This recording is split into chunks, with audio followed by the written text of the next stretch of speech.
As we prepare for 2023 elections, I take the liberty to say that the challenge before our great party is how to deliver on the expectations of the Nigerian people.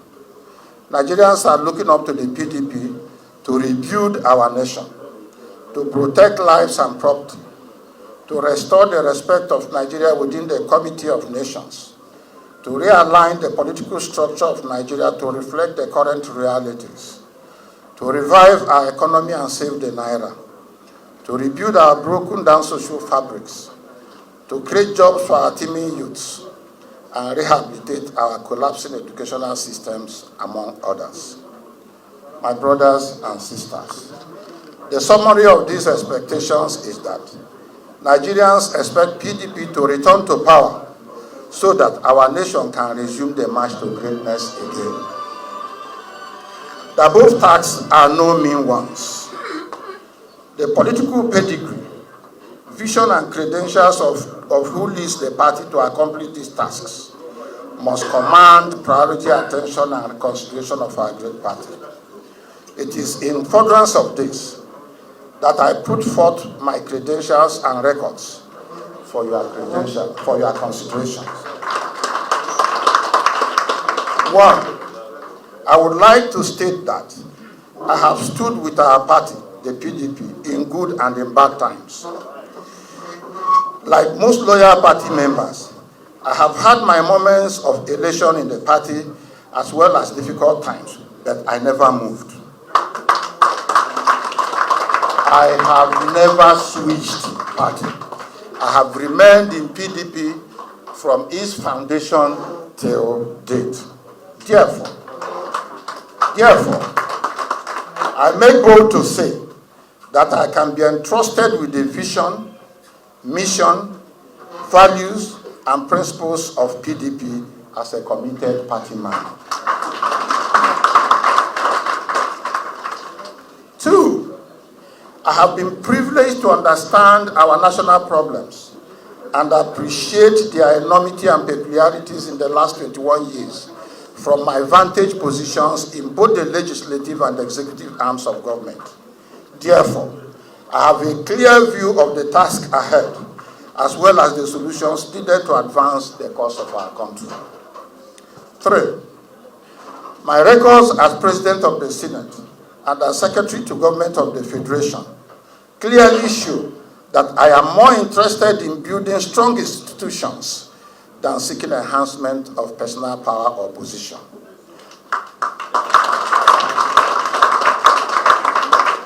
My records also show effective and efficient management of the nation's diversity on the basis of equity, justice, fairness, and inclusiveness.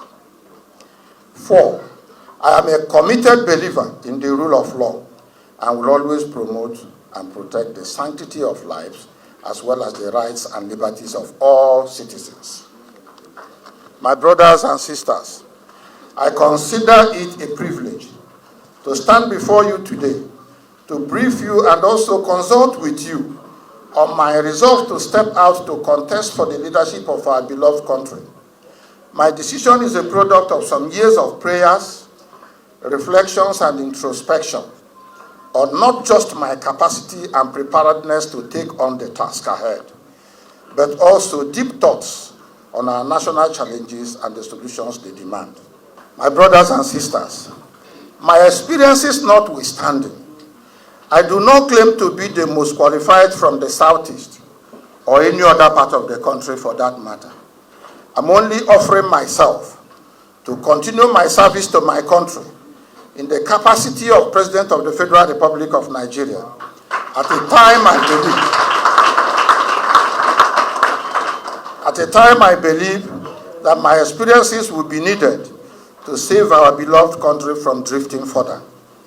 I am convinced with due modesty that I am willing and available, ready and equipped by experience and exposure, temperament and humility, capacity and competence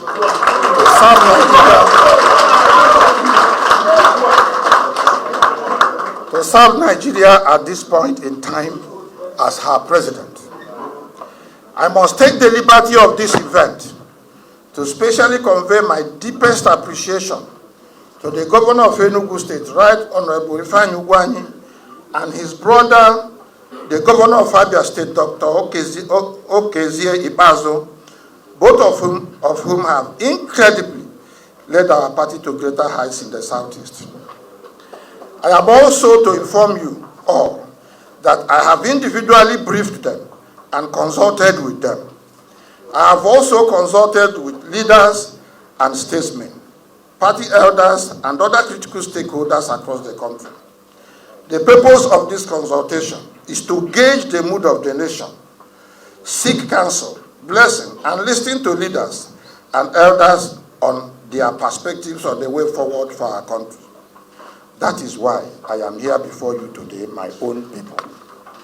From my consultations so far, I am glad to report that the responses have been overwhelmingly encouraging and inspiring.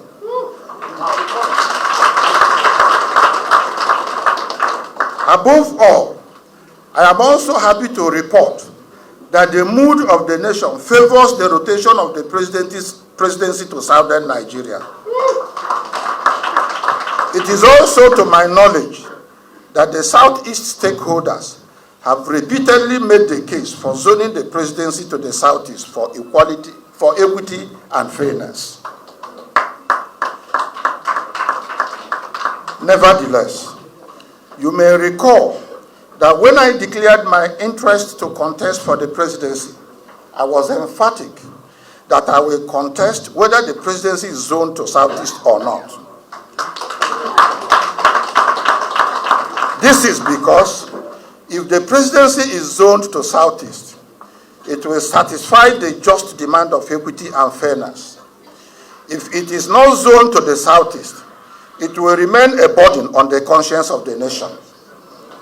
To me, therefore, at this point, let me join all well-meaning Nigerians to appeal to all the political parties to take the fair, just, and equitable decision to zone their presidential slots to the South, particularly Southeast. Let me also, at this point, state clearly that I am aware that I am not the only aspirant from the Southeast seeking to run for the office of the president. I encourage my brothers who so desire to please step out in their respective parties, and after the primaries, the nation shall choose amongst us according to their good judgment. After all, it is God that gives power.